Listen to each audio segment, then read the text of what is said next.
अहिल्यानगर जिल्ह्यामध्ये गुन्हेगारीला आळा घालण्यासाठी पोलीस अधीक्षकांची विशेष मोहीम. गुन्हेगारी आणि भाईगिरी रोखण्यासाठी 220 आरोपींची समुपदेशन. अहिल्यानगर जिल्ह्यात कायदा व सुव्यवस्था अधिक मजबूत करण्यासाठी आणि गुन्हेगारी प्रवृत्तीवर आळा घालण्यासाठी मुम्मक्का सुदर्शन पोलीस अधीक्षक अहिल्यानगर यांच्या आदेशाने अहिल्यानगर जिल्ह्यातील दक्षिण विभागातील पोलीस स्टेशनच्या हद्दीतील गंभीर गुन्हे दाखल असलेले 220 रेकॉर्डवरील गुन्हेगारांना पोलिसांनी पोलीस मुख्यालय अहिल्यानगर येथे त्यांचे विशेष समुपदेशन करून त्यांचे इंट्रॉगेशन फॉर्म भरून घेऊन प्रतिबंधक कारवाईचे बंधपत्राची माहिती घेण्यात आलेली आहे. मुम्मक्का सुदर्शन पोलीस अधीक्षक अहिल्यानगर यांनी सर्व गुन्हेगारांना कायद्याच्या चौकटीत राहून वर्तन करण्याचा सल्ला दिला. गुन्हेगारी सोडून समाजाच्या मुख्य प्रवाहात सहभागी होण्याचे आवाहन करताना भाईगिरी, गँगवार, खंडणी, मारामारी, दहशत निर्माण करणे, शस्त्राचा बेकायदेशीर वापर तसेच कोणत्याही प्रकारचा कायदा व सुव्यवस्था बिघडविण्याचा प्रयत्न खपवून घेतला जाणार नाही. अशा प्रकारच्या घटना घडल्यास संबंधितांविरुद्ध प्रतिबंधात्मक कारवाई, तडीपाराची प्रक्रिया तसेच इतर कठोर कायदेशीर उपाययोजना करण्यात येतील. तसेच जिल्ह्यात शांतता, सुव्यवस्था आणि नागरिकांमध्ये सुरक्षिततेची भावना कायम राहावी या उद्देशाने आरोपींना कायद्याचे पालन करण्याच्या स्पष्ट सूचना देण्यात आल्या.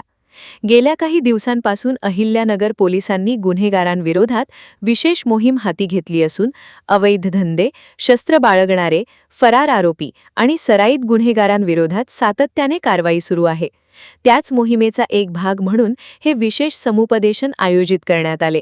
या उपक्रमामुळे रेकॉर्डवरील गुन्हेगारांमध्ये चांगलाच धाक निर्माण झाला असून जिल्ह्यात कायदा व सुव्यवस्था अबाधित राखण्यासाठी अहिल्यानगर पोलीस दलाकडून यापुढेही अशाच प्रकारच्या कठोर आणि प्रतिबंधात्मक कारवाया सुरू राहणार असल्याचे स्पष्ट संदेश देण्यात आले आहे. सदर समुपदेशन विशेष मोहीम मुम्मक्का सुदर्शन पोलीस अधीक्षक अहिल्यानगर यांच्या आदेशान्वये आयोजित करण्यात आली असून सदर मोहिमेस वैभव कलुबर्मे अप्पर पोलीस अधीक्षक अहिल्यानगर, दक्षिण विभागातील सर्व उपविभागीय पोलीस अधिकारी व पोलीस स्टेशनचे प्रभारी अधिकारी उपस्थित होते. इंडिया सुपर न्यूज मराठी प्रतिनिधी इम्रान शेख. सर्वांना माहित आहे की नगरमध्ये जास्त क्राईम पण आहे. त्या अनुषंगाने बरेच लोकांच्या विरुद्ध बरेच गुन्हा दाखल झालेला होता.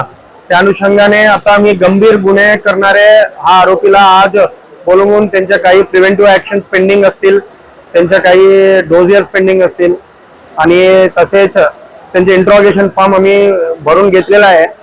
त्या अनुषंगाने आज नगरमध्ये जे साऊथ नगरमध्ये 4 डिव्हिजन्स आहे, 4 डिव्हिजन्स कडून पोलीस स्टेशन कडून जे गंभीर गुन्हे म्हणजे जे फायरआर्म वापरणारे आरोपी, जे बॉडी ऑफेंडर्स आहे, गंभीर गुन्हा गंभीर दुखापत, मर्डर आणि इतर गंभीर गुन्हा करणाऱ्या आरोपीला आम्ही आज बोलून घेतलेला आहे.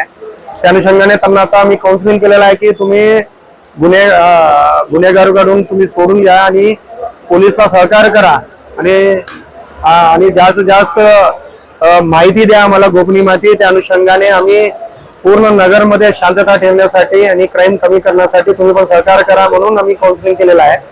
आज इकडे नगर हेडक्वार्टर्सला जे साऊथ नगरच्या बरेच आरोपी आले आहेत, ते एकूण 220 आरोपी आता हजर झालेला आहे आणि नॉर्थ नगरमध्ये आता सुरू झालेला आहे त्यांचा परेड. तिकडे पण 100 पेक्षा आरोपी हजर होणार आहे. तो सर्वांना आम्ही त्यांना काउन्सिलिंग केलेलं आहे की तुम्ही गुन्हेगारी प्रवृत्ती सोडा आणि पोलिसला सहकार्य करा आणि नगरमध्ये शांतता ठेवण्यासाठी आम्ही हा प्रयत्न सुरू केलेला आहे.